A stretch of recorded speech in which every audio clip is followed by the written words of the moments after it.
scared. Oh God. As a young girl, vaginal and anal rape. They destroyed her life. They did. She died. At the age of 13. She died. So, but rape is. Hi guys, welcome back to another interesting episode of Moments with Nikki. And today's episode, I'm going to be talking about something very important. And I have two amazing pretty ladies with me today. I have Hella here with me. Hi. And I have June here with me. Hi. So today guys, we'll be talking about the rape culture. Rape is something that is it's a topic that people are scared to talk about because of the stigma that comes with it. True. Like the current thing happening in Nigeria now with Pastor Fato Imbo, the founder of Koza, and Busola Dakolo. She spoke out and it has caused a lot of chaos on social media. So Hella, June, what do you guys have to say about this thing happening? Like, you know, a lot of girls, a lot of people have gone through it and they're scared to talk about it because of the stigma. So what do you have to say about it? He being a pastor doesn't exempt him from being capable of raping someone. He was a man and he is a man before he became a pastor. But two ladies are coming out and saying he did this with the same story. Their story look alike. So I don't know. It's just, to me, it's just a lot going on there. Yeah, well, for me, I can say I believe and I stand with Busola Dakolo, because at first when I watched the video, I was like, yeah, what is happening? But then when I continued and I was listening, the part where she said, after he raped her, he said, you should be happy, or you should be happy that it's me doing this to you.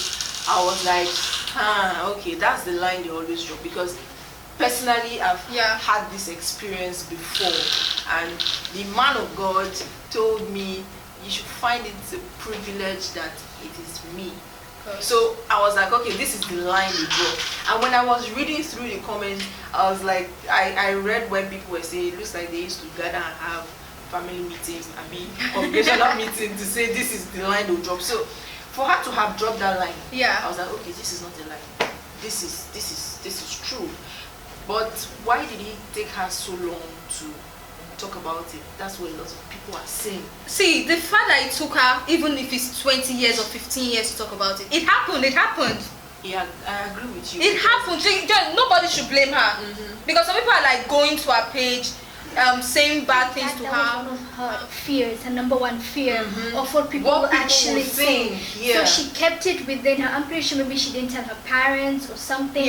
But the number one fear is that people are gonna say that it's fake, it's scam, she's just lying, because we've had people reported that they've been raped, before and nothing was done about it. No, some of those were lies, but we tend to see them true. So when we hear such cases, we're like, is she lying? Is she not lying? Because right now we've been feeling like people are doing it for fame. Others, you know what? I feel she already has the fame. Her husband is a very, very popular musician in Nigeria. I can even say everywhere. People know Timi Dakolo.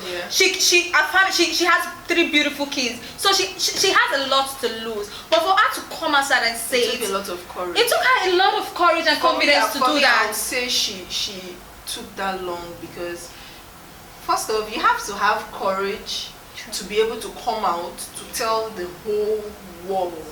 We have how many people now? 200 million people in Nigeria. How many people on social media? About 36.8% of Nigerians use social networks. Now, for you to take the courage to come out and tell a whole 36.8% users that you were raped, and it took her that long because of the person involved. Now, he wasn't a small person. True. The pastor of one of the biggest churches in Nigeria. I would say in the world, but Nigeria, his church is big. So for her, she would have been thinking, what will people say? How would the world take it? Am I going to spoil his name? How would I feel? How would they look at me? So a lot of questions must have been running through her mind before. I'm so sorry, but I'm in support of what she did. Because being raped twice, not just once, twice. He raped her the first time in her house. 1 week. The second time on the road. Like gave her doggy on top of his car or something. Behind his car. That was what it did. So the pain for her to, it's just, I feel her pain. Trust me, I believe her. her story has actually brought up every story that has been covered up. And let's not forget the fact that he has not even said anything. If you have the title as a pastor, I do not know why in your own logical mind you go to that extra step of raping somebody.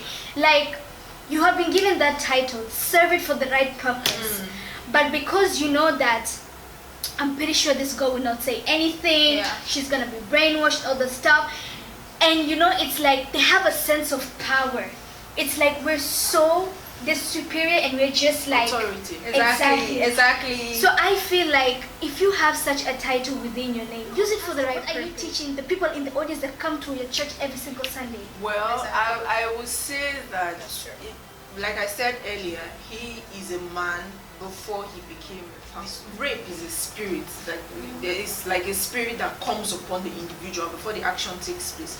So I wouldn't say he may have thought about all these things. It's like the spirit overtakes. I think he just had the urge. The demonic spirit. He just had the urge. Once the action takes place, maybe he just comes back. I don't know. But not only women are raped in Nigeria.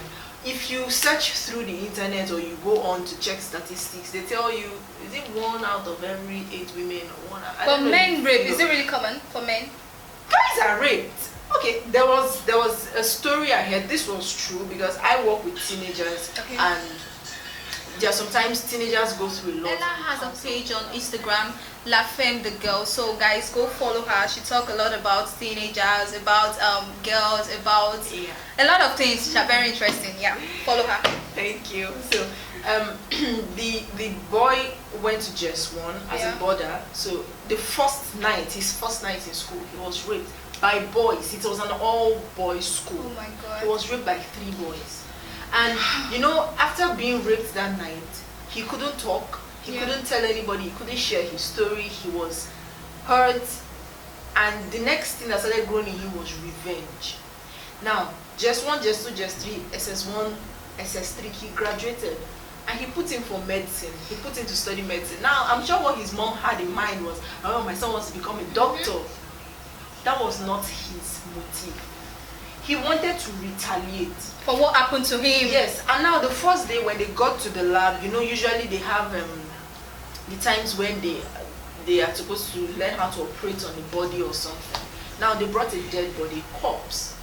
And everybody was, you know, when you see a dead body, you are shaky and all that. My guy was composed. He wasn't afraid. And now the lecturer asked, who is going to dissect this body for us to work on? Everybody refused. Except him. He picked up the knife.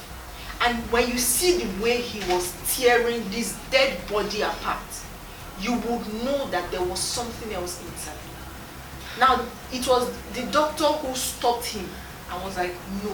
He has a lot of anger. There was anger in him. He was taking out this anger on the body. So it was when the doctor got to sit with him and counsel him, this was how the doctor found out that he had been raped by boys.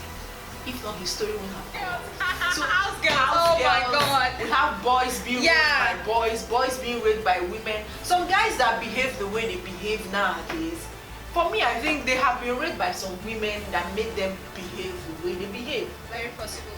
It's traumatic. A lot of people have to, before I could let go of the molestation that I went through, man, even till today, I will not lie to you. If I find a pastor anywhere near anybody, I just tell be careful. Yeah, a lot of things is happening. Yeah, so even in Cyprus, let's talk about things in Cyprus. Some girls are being raped and they can't talk about it. That's why most girls are so scared to visit guys. They'll be like, a guy will be like, come to my house. And in your mind, you're just like, okay. Why must you come to the house? Is it only the house we can visit? Like, I heard a story about a girl. She went to visit a guy on this island in Cyprus and the girl, she went to see the guy and the guy raped her.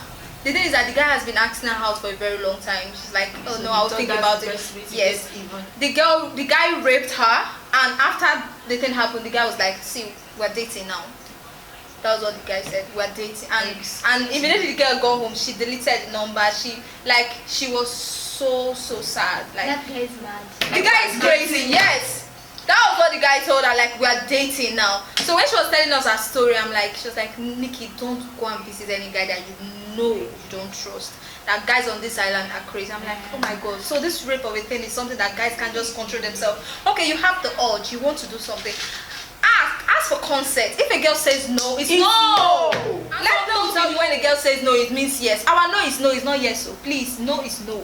And girls also, not just ladies and guys, we need to be vigilant. Yeah. Sometimes, I won't say we're to blame for it, but sometimes we put ourselves into situations that we cannot get out of when it's time to get out of it. You should see, sometimes warning signals are never there, true.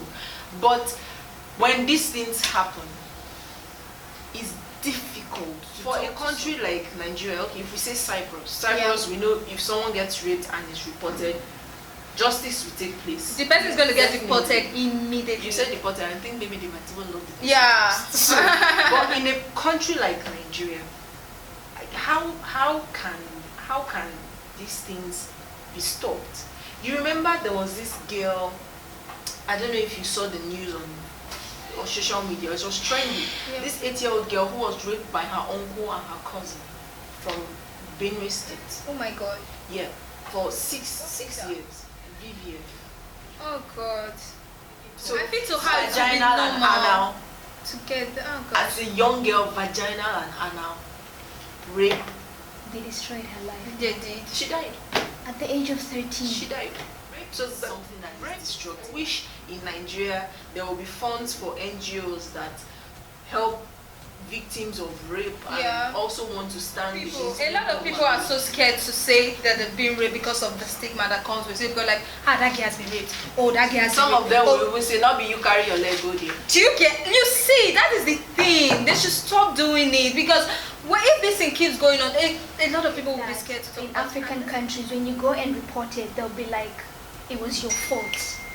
Like if you're from Kenya, in Kenya, does it like happen? Yeah, there's sometimes that she will be like, it was your fault. And when the man comes, he'll be like, oh, she was dressed in this type of way every time I see her. Or she was giving me hints, so I thought it was giving you hints. So you as a police officer, would you believe the girl or would you believe the man? Of course you believe the man and be like, I'm sorry madam, we do not have further evidence except for this. And that's how to the girl on Instagram. There's one case she's fighting for, a girl, 4-year-old girl that was raped in Abuja. Oh yeah, I saw that, and the guy was released or something. The guy was released. I think he stayed in jail for like 3 years or 5 years, and they were like, no, you can't just be like that. I prefer death sentence. If you've been through a rape situation before, or you know anybody that has been through a rape situation before, please and please talk to them. Please and please tell them to comment below, or just say something. Let's make a conversation out of it. Sincere apologies. Yeah. It's heartbreaking that we still have some barbaric men or women out there, because it's not only guys, ladies who are being raped. Be strong, and please, if you can talk to someone, it's difficult, but try to talk to someone. There are authorities out there right now that help.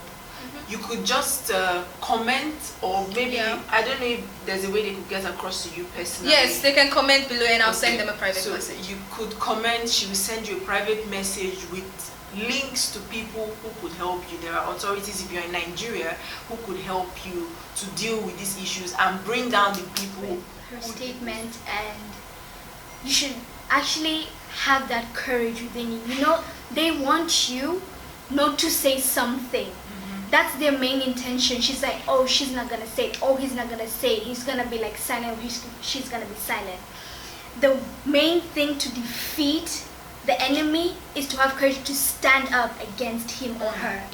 So you should have that strength, and that's actually a lesson learned. And also visit authorities and actually talk to someone. I'm pretty sure many people may say, oh, you're a liar, or you're doing it for attention or something. Don't take the judgments within you. You know what happened. You know the truth. They don't know the truth. So just see someone who is really helpful. I suggest maybe a counselor, a really good counselor, or your parents, or someone else that you can trust. And have the courage. On Instagram, she teach French. Yep. She posts videos daily. Yes. What's your Instagram handle? Ella the President. Ella President. Your Instagram? Unfortunately, I do not have Instagram. What's the Snapchat? June Waiting. Okay, yes. And guys, don't forget to subscribe to this channel. Please subscribe. Yes. Enable those notifications. Yes. Like. Thank you so much, guys, for coming on this show. Thank you so much. I'm so happy you guys came. And thank you guys for watching. Please don't forget to subscribe. And I'll see you some other time. Bye. Bye.